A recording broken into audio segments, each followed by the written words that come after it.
Good morning everyone. কোথায় যাচ্ছি আমরা বড় মার কাছে নৈহাটিতে। ইয়েস, আজকে ভিডিওটা দেখতে পাচ্ছেন, কিন্তু আমরা কালী পুজোর পরের দিন গেছিলাম, একদম সকালবেলা ট্রেনটা ধরে চলে গেছিলাম বড় মার দর্শন নিতে নৈহাটিতে। পৌঁছে গেছি নৈহাটি। ফার্স্টেই ঢুকতেই একদম ঠাকুরটা দেখে নিলাম, ভীষণ সুন্দর করেছিল। হেঁটে হেঁটে যাচ্ছি, এখানে আমার মা আর হাজব্যান্ড। ভীষণ এক্সাইটেড ছিলাম।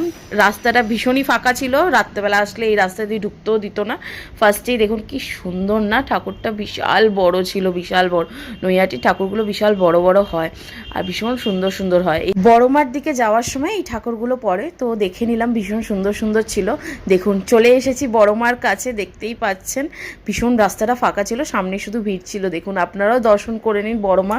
জয় বড়মা, ধর্ম হোক যার যার, বড়মা সবার। বড়মা সবার মঙ্গল করুক, রক্ষা করুক, মনস্কামনা পূরণ করুক সকলের। সবাই কমেন্ট বক্সে জয় বড়মা বলুন। চলুন আবার দেখা হবে নেক্সট ভিডিওতে। বাই।